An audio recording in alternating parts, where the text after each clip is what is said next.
बच्चों, राधे राधे। चल आज हम रिवीजन कैप्सूल के डेरिवेशन सीरीज में लेक्चर 9 पे आ चुके हैं बच्चों। ठीक है, अब तक एक लेक्चर हम लोगों ने कंप्लीट कर लिया है, उसके डेरिवेशन देख चुके होंगे आप लोग। डिस्क्रिप्शन में लिंक है, जिन्होंने नहीं देखा जा करके वहाँ से जरूर देख लीजिए। ठीक है, चलिए बच्चों आज हम चलते हैं। आज का हमारा जो फर्स्ट है, चलिए आज हम common potential and loss of energy and sharing charges पे बात करेंगे बच्चों। ठीक है, देखिएगा क्या बोल रहा है आपसे इसमें कि when two capacitors charged to different potentials are connected by a conducting wire, charge flow from the one at higher potential to the other at lower potential. This flow of charges continues till their potentials become equal. The equal potential of the two capacitors is called common potential. क्या कह रहा है कि मान लीजिए दो capacitor हैं, पहले C1 और C2। ठीक है, इनको क्या किया गया बच्चे, मान लीजिए दो कैपेसिटर्स हैं, C1 और C2 उनकी कैपेसिटीज हैं। पहले इसको पोटेंशियल V1 तक किया गया, इसको V2 तक किया गया। अब हमने इसको वायर से जब कनेक्ट किया तो बच्चों चार्ज हायर पोटेंशियल से लोअर पोटेंशियल की तरफ फ्लो होना स्टार्ट कर देती है, और ये चार्ज तब तक फ्लो होती है जब तक कि दोनों के पोटेंशियल सेम ना हो जाए। इसी को हम लोग बोलते हैं बच्चों कॉमन पोटेंशियल। यही बात आपके इसमें लिखी हुई है, अगर आप देखेंगे तो आपको ये बात समझ में आ जाएगी कि क्या लिखा हुआ है। ठीक है, चलिए अब हम चलते हैं, क्या करते हैं। हमने अपने इस काम को करने के लिए क्या किया है, हमने कहा कि लेट C1 C2 दो कंडेंसर है जिनकी कैपेसिटीज है, V1 V2 उनके इनिशियल पोटेंशियल होंगे जिसको हमने चार्ज किया होगा, V उसका कॉमन पोटेंशियल है। ठीक है, और टोटल चार्ज बिफोर शेयरिंग, अच्छा हमें चार्ज का ही तो देखना है। ठीक है, तो टोटल चार्ज बिफोर शेयरिंग क्या होगा, Q1 प्लस Q2। मान लीजिए पहले वाले पे Q1 है और दूसरे वाले पे Q2 है बच्चों, तो Q1 की वैल्यू क्या होती है, Q इक्वल टू CV से C1 V1 plus C2 V2। अच्छा, अगर V कॉमन पोटेंशियल है on sharing charges, then total charge after sharing क्या होगा, C1 into V plus C2 into V common ले लिया। यहाँ तक बात आपको समझ में आ रही होगी। ठीक है, कोई बड़ी बात नहीं है, Q equal to CV basic फार्मूले का यूज किया बच्चों। अगर आप वहाँ से ध्यान से देखें तो आपको यहाँ से V इक्वल टू मिल जाएगा बच्चों C1। अगर आप देखेंगे तो आपको वहाँ से V इक्वल टू मिल जाएगा। अगर हम ये मान लें, पहले तो आप ये समझिए कि हमने ये माना एज, ऐसे समझिए हमने कहा कि as no loss in charge, no loss in charge in the process of, in the process of sharing charges. हमने कहा कि चार्ज शेयरिंग के प्रोसेस में कोई भी लॉस नहीं हुआ, तो इसका मतलब जो चार्ज पहले था यानी कि C1 V1 plus C2 V2 वही बाद में भी रहेगा, यानी C1 plus C2 into V।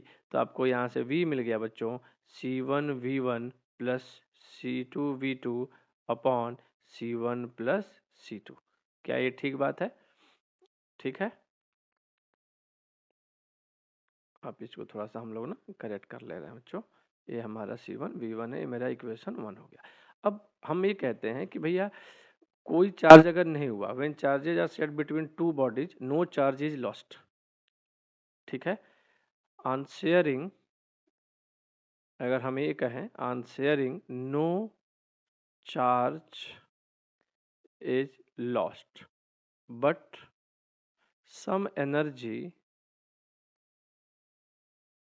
some energy loss in the form of heat। ये बात समझ में आ रही है? तब हम कैलकुलेट करने वाले हैं। ठीक है, तो हम ये देखेंगे कि पहले एनर्जी क्या थी, फिर बाद में एनर्जी क्या थी।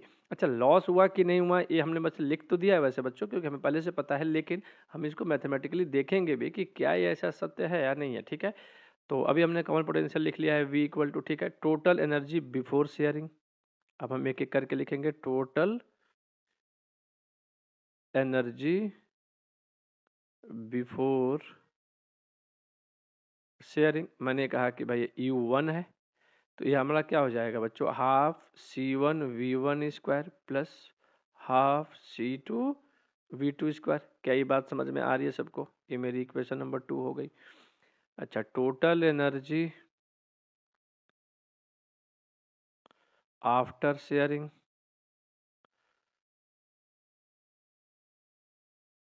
आफ्टर शेयरिंग अगर U2 है बच्चों तो देखिएगा half C1 V square plus half C2V², हाँ कि ना? तो जरा ध्यान दीजिएगा, हाफ C1 प्लस C2 और ये हो जाएगा V²। क्या ये इक्वेशन 3 समझ में आ रही है? ठीक है। फ्रॉम इक्वेशन 1 मैं अगर चाहूँ तो ला करके यहाँ से कॉमन पोटेंशियल की वैल्यू पुट कर सकता हूँ बच्चों। ठीक बात है, हाँ या ना? तो जरा देखिएगा हमारा U2 क्या होने वाला है, हाफ C1 प्लस C2, और V की वैल्यू कितनी है बच्चों, C1V1 प्लस C2V2, इसका स्क्वायर हो जाएगा बच्चों। ठीक बात है। और ये हो जाएगा C1 प्लस C2 का स्क्वायर, क्योंकि V का स्क्वायर था। अगर ऐसा किया आपने तो क्या हुआ बच्चों, देखिए एक C1 C2 से एक C1 C2 कट गया, तो हमारा फाइनल क्या बचा, हाफ C1V1 प्लस C2V2 का होल स्क्वायर अपॉन में C1 प्लस C2। ठीक है, ये मेरा इक्वेशन नंबर 4 आ गया। ठीक, अब लॉस हुआ कि नहीं हुआ वो बात की बात है, लेकिन मैं U1 minus U2 change in energy निकालता हूँ, फिर देखता हूँ मैं U1 माइनस U2 कर रहा हूँ बच्चों। ठीक है, जरा ध्यान दीजिएगा इस बात पे। ठीक है बच्चों, यहाँ तक। अब चलिए आगे हम U1 माइनस U2 करने वाले हैं, हम फिर देखते हैं कि क्या आता है। ठीक है, तो ध्यान रखिएगा इस बात को, हम क्या करना है बच्चों। ठीक है, चलिए हमने क्या किया कि चेंज इन एनर्जी कैलकुलेट करेंगे, क्योंकि अगर चेंज इन नहीं करेंगे तब तक हमें कैसे पता चलेगा कि क्या हुआ। अगर मान लीजिए कि चेंज आया और बढ़ के आया तो हमें मालूम चल जाएगा। तो हम निकाल रहे हैं बच्चों U1 माइनस U2। अच्छा, U1 क्या था, half C1 V1 square plus half C2 V2 square minus का, ये क्या आया है, C1V1 प्लस C2V2 का होल स्क्वायर अपॉन में 2C1 प्लस C2, क्या ये आया है। ठीक है, अच्छा अब देखिएगा बच्चों, यहाँ से क्या किया मैंने, half C1V1 square plus half C2V2 square minus half C1 plus C2 को एक साथ कर लिया और इसको ओपन किया, तो C1 square V1 square plus C2 square V2 square plus 2 C1 C2 V1 V2, ये समझ में आ रहा है सबको, ए प्लस बी के होल स्क्वायर के फार्मूले से किया। अब मैं एलसीएम ले रहा हूँ बच्चों यहाँ पे, तो ज़रा देखिएगा, जब एलसीएम लूँगा मैं तो एलसीएम लिया 1/2 C1 प्लस C2, तो यहाँ देखिए क्या बच गया बच्चों, यहाँ देखिएगा, यहाँ बचा C1 plus C2 into C1V1 square plus C2V2 square minus ये बन गया C1 square V1 square minus C2 square V2 square minus 2C1 C2 और V1 V2। ठीक बात है इतना। अब मैं इस ब्रैकेट को आपस में मल्टीप्लाई कर दूंगा बच्चों, हाँ या ना? क्या ये लाइन सबको समझ में आ रही है? इस C1 को इसमें मल्टीप्लाई करोगे तो क्या मिलेगा, C1 स्क्वायर V1 स्क्वायर, इसमें करोगे तो क्या मिलेगा, C1 C2 V2 square plus इसमें किया C2 का, तो ये मिलेगा C1 C2 V1 square plus C2 square V2 square, और फिर ये जो लिखा है जिट लिख देंगे, C1 square V1 square minus C2 square, ये V2 है बच्चों, V2 square minus 2C1 V2। यहाँ तक बात सबको क्लियर है, हाँ या ना? चलिए देखिए जरा, C1V1 स्क्वायर और C1V1 स्क्वायर कैंसिल आउट हो गए, C2V2 square C2V2 square cancel हो गए, और जो ये बच गया है बच्चों, इसमें से आप देखेंगे तो C1 C2 कॉमन होगा और ये बच गया 2C1 प्लस C2। जो ब्रैकेट में बचा वो बच गया बच्चों यहाँ से V1 स्क्वायर, गौर से देखेंगे तो आपको समझ में आएगा V2 square minus 2V1 V2। आगे बढ़ेंगे फर्दर तो C1 C2 upon 2 C1 C2, और ये मिल गया बच्चों आपको V1 माइनस V2 का होल स्क्वायर। यानी आपको ओवरऑल ये कैसा दिख रहा है, ओवरऑल आपको ये क्या दिख रहा है बच्चों, ओवरऑल ये पॉजिटिव दिख रहा है, यानी कि U1 minus U2 greater than 0 है, पॉजिटिव है। इसका मतलब U1 ग्रेटर देन U2 है, और U1 क्या था हमारा, इनिशियल एनर्जी, और फाइनल एनर्जी कम आई है, इसीलिए हमें क्या हुआ होगा, लॉस हुआ होगा। कोई चीज़ आपके पास पहले ज़्यादा थी, बाद में वो कम हो गई, तो निश्चित तौर पे हमें लॉस हुआ होगा। ठीक है बच्चों, ये बात यहाँ तक क्लियर है सबको? ये हमारा एक डेरिवेशन है मैग्नेटिज्म में, ठीक है, मैग्नेटिक में टॉर्क आना करंट कैरिंग कॉइल। ठीक है, तो हमने क्या किया बच्चों, रेक्टेंगुलर कॉइल वाला ही हमारे पास है, तो हमने क्या किया, एक रेक्टेंगल कॉइल लिया। चलिए ध्यान से देखिएगा इस बात को ज़रा सा। ठीक है,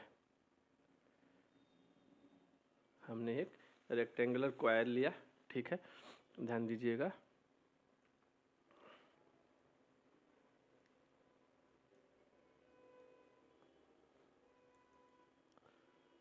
ठीक है, ये हमारा एक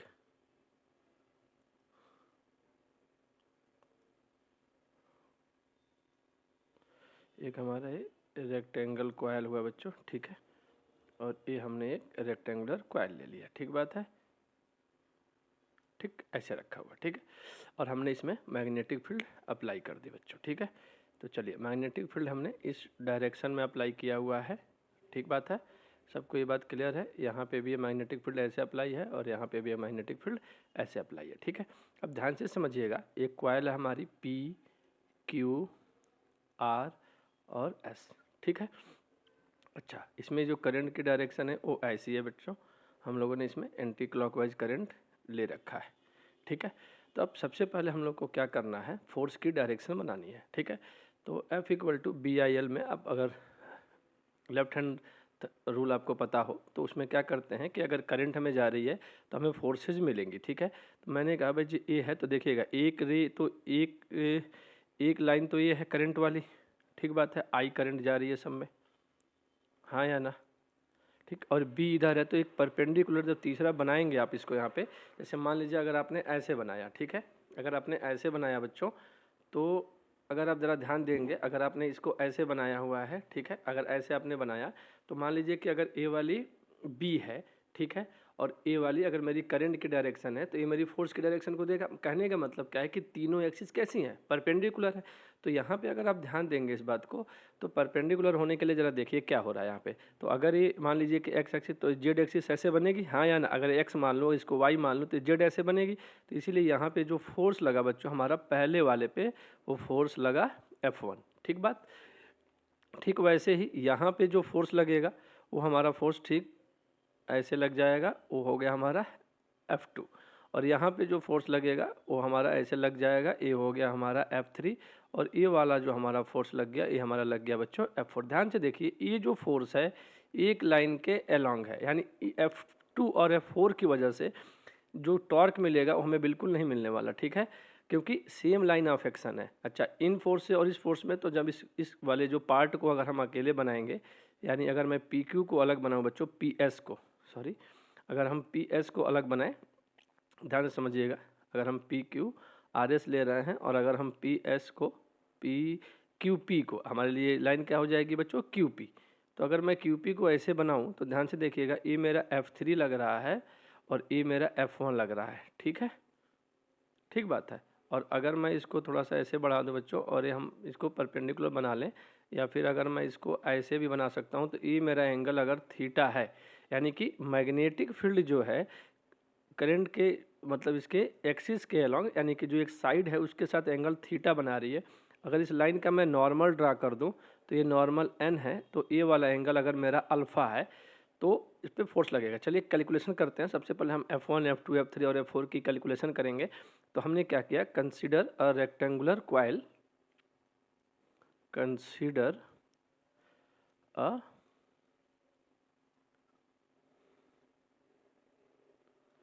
रेक्टेंगुलर कॉइल PQR और S।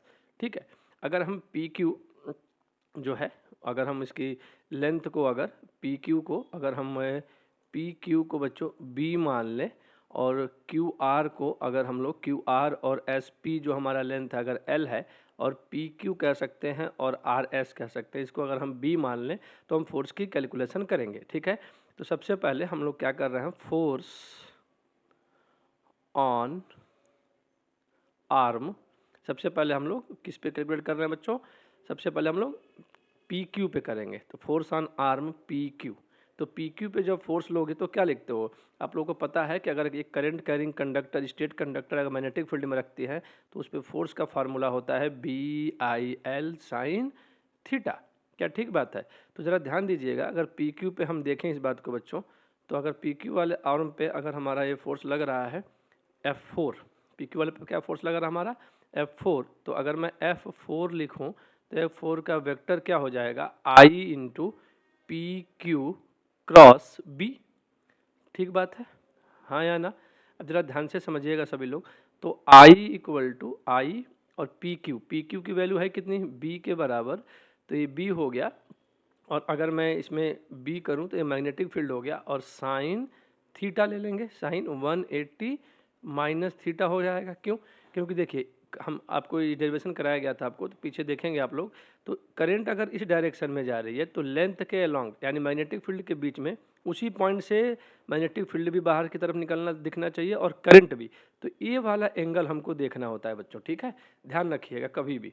जैसे अगर ये वायर है, मान लीजिए करंट ऐसे जा रही है, लेंथ ऐसे है, तो एक ही पॉइंट से दोनों बाहर की तरफ निकलेंगे, तब जा करके हम लोग उसी एंगल को हम लोग कंसिडर करते हैं बच्चों, ठीक है, इतना याद रखिएगा सभी लोग। तो अगर मैं इसको करूं तो ये हो जाएगा आई बी और sine 180 minus theta sine theta, equation number 1 आ जाएगा। ठीक बात है इतनी, ठीक। अब इसी तरीके से फोर्स ऑन आर्म, अगर मैं क्यू आर पे देखूं, तो क्यू आर पे हमारा फोर्स है F1। तो F1 क्या मिलेगा बच्चों, देखिए इसी पॉइंट से फोर्स मैग्नेटिक फील्ड इधर है और आई इधर है, तो इनके बीच का एंगल कितना बना, दोनों बाहर निकल रहे हैं, एंगल कितना बना, 90 डिग्री का। तो यहाँ पे अगर मैं वो लिखूंगा तो लिखूंगा I Q R cross B, और जब मैं ओपन कर रहा हूँ तो ये आई हो गया, क्यू आर हमारा एल है, और ये बी हो गया, और ये साथ में साइन 90 हो गया। ठीक बात, तो ये बन जाएगा B I L, equation number 2। क्या ये मेरा F1 बन गया? ठीक बात है इतनी। अब इसी तरीके से बच्चों फोर्स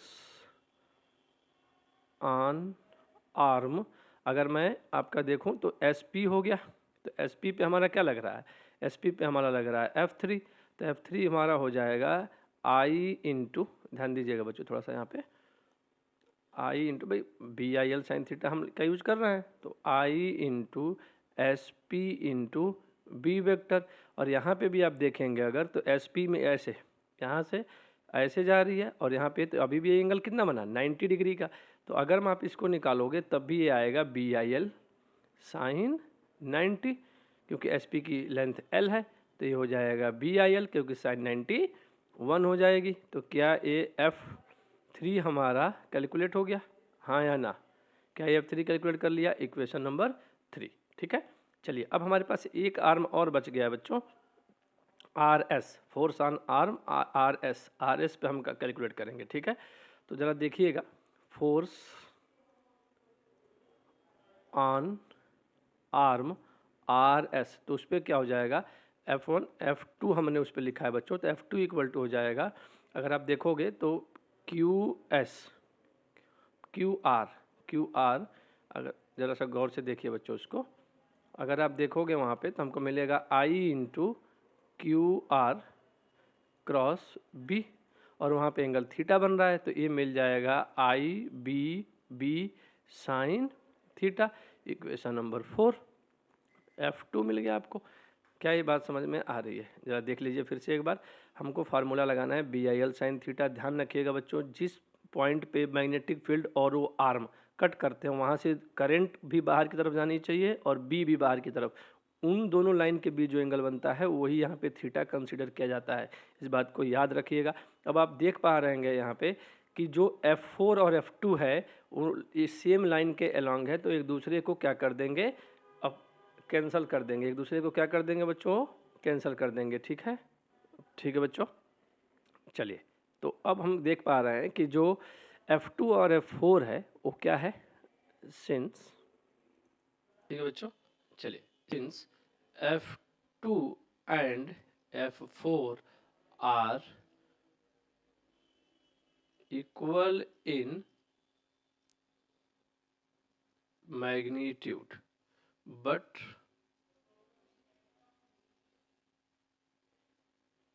अपोजिट इन डायरेक्शन। कैसे हैं, opposite in direction, so they cancel each other. ठीक बात है, ठीक समझ में आ रही है बात।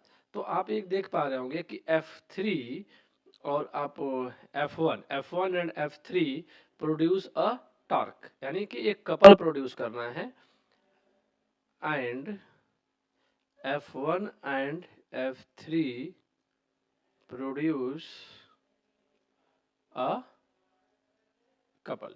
ठीक है, तो जरा सा देखिएगा, पीछे चलिएगा बच्चों, एक डायग्राम बनाया था हम लोगों ने, इनके बीच की जो ये परपेंडिकुलर डिस्टेंस है, हम इसको ये कैलकुलेट कर सकते हैं। देखिएगा, ये same line, opposite line of action है मतलब, और दोनों लाइन के बीच की परपेंडिकुलर डिस्टेंस हमें निकालनी है। तो ये डिस्टेंस कितनी हो जाएगी, बी कॉस थीटा।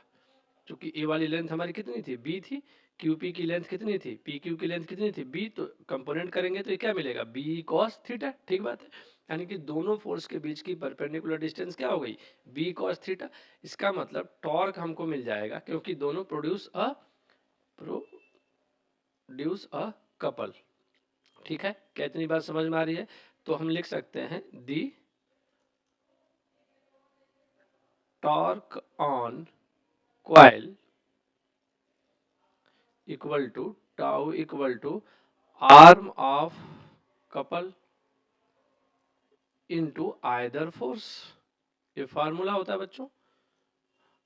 ठीक बात है, हाँ या ना? आर्म ऑफ कपल कितना है, बी कॉस थीटा, और फोर्स कितना है, अब चाहे एफ वन एफ ले लो, ये हो गया बी आई एल। फोर्स कितना है, बी आई एल। तो आपको ये फार्मूला कितना मिल जाएगा, बी कॉस थीटा और बी आई एल। हम इस बात को कर सकते हैं, हाँ या ना? अच्छा, ध्यान रखिएगा जरा, तो ये हो जाएगा B I L into B, और ये हो जाएगा बच्चों कॉस थीटा। ठीक बात है, तो जरा ध्यान दीजिएगा, लेंथ इंटू विड्थ एरिया हो जाएगा, और ये हो जाएगा कॉस थीटा। क्या इतनी बात सबको समझ में आ रही है? अच्छा, एक बात और आप देख रहे होंगे, ये हमारा टॉर्क हो गया। ठीक है, क्योंकि आप देख पा रहे होंगे कि theta plus alpha equal to 90 degree, तो theta equal to 90 minus alpha. तो अगर मैं यहाँ पे रख दूं बच्चों, तो हमारा टाउ मिल जाएगा B I A cos 90 minus alpha, और ये आपका हो जाएगा B I A sine alpha. अब जब भी इस फार्मूले को लगाइएगा, थोड़ा सा ध्यान जरूर दीजिएगा। ठीक है बच्चों, चलिए आगे देखते हैं इसमें थोड़ा सा।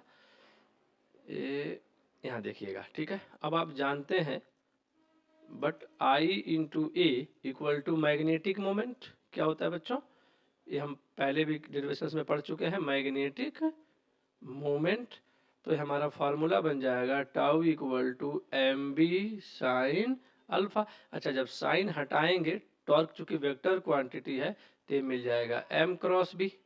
हाँ या ना?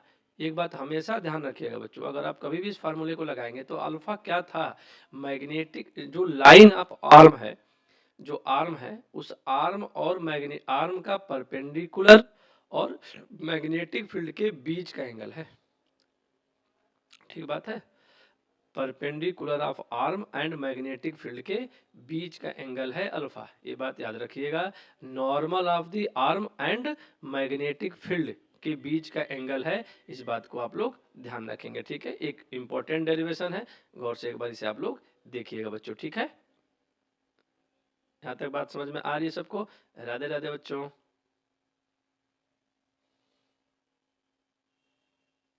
देखिए बच्चों, ये हमारा व्हीट स्टोन ब्रिज का प्रिंसिपल है, एक करंट इलेक्ट्रिसिटी वाले चैप्टर में ये डेरिवेशन है, जहाँ पे हम इसके बारे में बात करते हैं। व्हीट स्टोन ब्रिज का प्रिंसिपल क्या कहता है कि अगर आपने चार रेजिस्टेंसेस को इस तरीके से अरेंज किया है कि आपने अगर इसमें करंट फ्लो कराए और गैल्वेनोमीटर कोई भी डिफ्लेक्शन शो ना करे, तो हम कहते हैं कि ब्रिज कैसी है, बैलेंस्ड है। ठीक बात है। अच्छा, इसमें बीच में कुछ की भी लगी हुई हैं, आपने ध्यान देंगे अगर आप, तो आप इसको समझ में आ जाएगा कि यहाँ पे हमारे लिए एक की भी लगी हुई है बच्चों।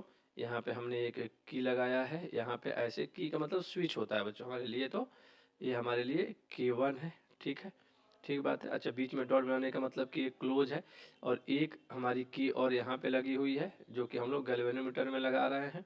ठीक है, तो ये ध्यान रखिएगा, हमने यहाँ पे क्या किया, एक की हमने यहाँ पे और लगा दिया है ऐसे करके, और ये ऐसे। ठीक है, और इस की का नाम है बच्चों K2। ठीक है, अब ध्यान से समझिएगा, इस तरीके से चार रेजिस्टेंसेस अरेंज किए गए हैं। अब हम क्या करेंगे, एक कंडीशन को प्रूव करेंगे कि क्या ऐसा है या नहीं है। ठीक है, चलिए शुरू करते हैं, देखते हैं। मान लीजिए यहाँ से करंट गया बच्चों I। ठीक, और इस नोड पे पहुंचने के बाद हमने कहा एक करंट इधर चली गई I1, तो इधर कितनी जाएगी बच्चों, I माइनस I1। ठीक बात, चलिए इस नोड पे जब I1 पहुंचेगा, तो I1 के पास फिर दो पाथ मिलेंगे। मैंने कहा इधर चला गया IG, तो इधर क्या गया I1 माइनस IG। क्या ठीक बात है? अच्छा, यहाँ से देखिए IG आया और यहाँ से I, तो इसमें कितना गया, आई माइनस आई वन, ए वाली करंट प्लस ए वाली करंट, क्या है, दोनों मिल गई।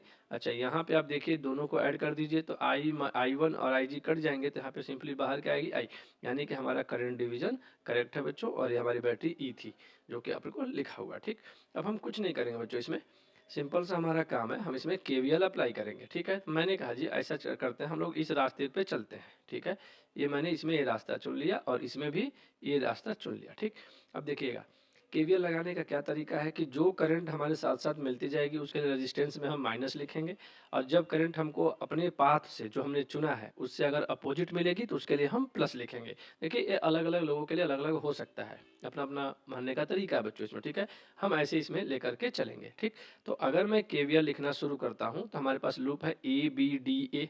ठीक है, तो चलो चलिएगा ध्यान से देखिएगा, in loop A B D A. ठीक है, तो हम क्या कर रहे हैं बच्चों, in loop A B D A, गौर से देखेंगे सभी लोग। ठीक है, तो हमारा अगर आप गौर करिएगा, आप डायग्राम अपने कॉपी में बना लीजिए, फिर लिखिए, देखिए लिखा है आई वन इंटू पी माइनस का, ठीक बात है, फिर माइनस आई जी इंटू जी, ठीक बात है, और plus I minus I one into R, ठीक है, इक्वल टू 0। अब चाहो तो यहाँ से वेरीफाई कर लो, एक बार सर्किट बना लो यहाँ पे। ठीक है, ध्यान से देखो, आई वन माइनस पी नेगेटिव होगा, आई जी, जी क्या है, गैल्वेनोमीटर का रेजिस्टेंस होता है बच्चों, तो आई जी इंटू जी माइनस में लिखेंगे क्योंकि हम जैसे चलना चाह रहे हैं वैसे ही करंट भी चल रही है। ठीक है, यहाँ पे क्या हुआ, यहाँ पे हम जा रहे हैं ऐसे, करंट आ रही है ऐसे, अपोजिट है हमारे, ठीक बात, तो हमने इसको प्लस ले लिया, I minus I one into R. ठीक है, अब चलिए, अब हम दूसरे लूप लेंगे बी सी डी बी, दूसरे loop B C D B लेंगे, तो ध्यान से देखिएगा, अगर आप दूसरा लूप बी सी डी लेंगे तो ध्यान रखिएगा, in loop B C D B apply KVL, हमने क्या किया बच्चों यहाँ पे, अप्लाई केवीएल, और इसमें हमने क्या किया है, अप्लाई केवीएल, ये बात याद रखिएगा।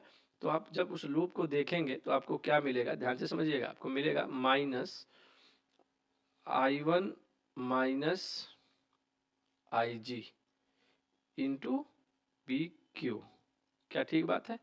फिर अच्छा चलिए, अब चलेंगे तो अपोजिट आ जाएगा, तो आई माइनस, अब ध्यान रखिएगा, I one plus I G into, ये आपका था एस, ठीक, और minus I G into G equal to 0, ठीक बात है। अच्छा, अब एक बार गौर से देखिएगा बच्चों, ये मेरा इक्वेशन 1 हो गया और मेरा इक्वेशन 2 हो गया। अगर हम ये कहते हैं कि व्हीटस्टोन ब्रिज बैलेंस्ड है, ठीक है, तो अब हम लोग करते क्या है बच्चों इसमें, ठीक है, हम क्या करते हैं बच्चों, the value of are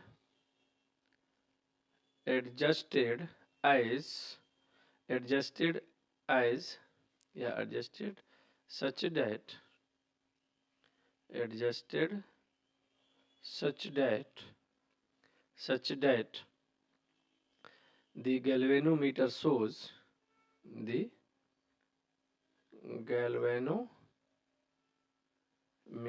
shows no deflection। No deflection का मतलब क्या हुआ बच्चों, नो डिफ्लेक्शन का मतलब है कि गैल्वेनोमीटर में कोई भी करंट पास नहीं हो रही है, that is I G equal to 0।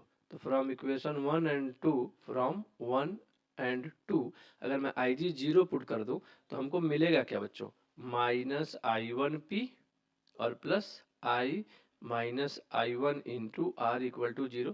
थोड़ा सा इसको अरेंज कर दिया जाएगा, इसको मैं इधर ले जाऊँ आई वन पी वाले को और ऐसे लिख दूँ, तो I one P equal to I minus I one into R हो जाएगा, इक्वेशन नंबर 3। क्या ठीक बात है, इक्वेशन नंबर हमारा क्या है बच्चों, 3, ठीक है। अच्छा, अब चलिए इसी आई जी को इसमें 0 पुट करेंगे तो यहाँ से देखिए क्या मिलेगा, minus I one into Q, I G 0 हो गया, इसमें अगर पुट करेंगे तो क्या मिलेगा, I minus I one into S equal to 0, क्योंकि आई जी 0 हो गया। ठीक, अगर इसको थोड़ा सा भी अरेंज करके लिख दिया जाए तो ये हो जाएगा I one Q equal to I minus I one into S, equation number 4। Divide equation 3 and 4, divide equation 3 and 4, हाँ या ना। तो हम क्या किया बच्चों देखिएगा, डिवाइड इक्वेशन 3 एंड 4, तो आप पाएंगे बच्चों I one into P I one upon I one into Q, और ये देखिएगा I minus I one into R, I minus I one into S. आप देख पा रहे होंगे बच्चों, I one cancel, A cancel, तो आपको फाइनली मिल गया P upon Q equal to R upon S. यही बैलेंस की कंडीशन में हमारे पास यही रेशियो मिलता है। ठीक है, एक बात और समझने की कोशिश कीजिए जरा, इसमें हुआ क्या होगा बच्चों, यहाँ पे हम करते क्या है इसके प्रिंसिपल में, इस आर को इस तरीके से रखते हैं कि इसमें करंट जो है गैल्वेनोमीटर में करंट ना जाए। गैल्वेनोमीटर में करंट कब नहीं जाएगी, गैल्वेनोमीटर में करंट फ्लो कब नहीं होगी बच्चों, जब इस पॉइंट का पोटेंशियल यानी बी पॉइंट का पोटेंशियल और डी पॉइंट का पोटेंशियल सेम हो जाए। तो जरा समझिएगा, इसके क्रॉस पोटेंशियल डिफरेंस आएगा कि नहीं आएगा। तो इधर तो मैंने मान लिया चलिए फिक्स है जो भी आया, तो मैं इस आर को ऐसे अरेंज कर रहा हूँ कि ए बी के क्रॉस पोटेंशियल ए डी के क्रॉस पोटेंशियल बराबर हो जाए, यानी बी और डी पे पोटेंशियल सेम हो जाए। तो बैलेंस कंडीशन का मतलब यही होता है कि इनके ठीक सामने सामने के रेजिस्टेंसेस का रेशियो, बगल बगल के रेजिस्टेंसेस का रेशियो क्या हो जाए, ठीक है, वो रेशियो इक्वल हो जाए। तो हम इस कंडीशन को बोलते हैं बच्चों कि बैलेंस्ड व्हिटस्टोन ब्रिज है। क्या यहाँ तक की बात सबको क्लियर हो रही है, हाँ या ना? ठीक है, सबको यहाँ तक क्लियर है बच्चों? ठीक है, चलिए आज के लिए इतना ही बच्चों, राधे राधे।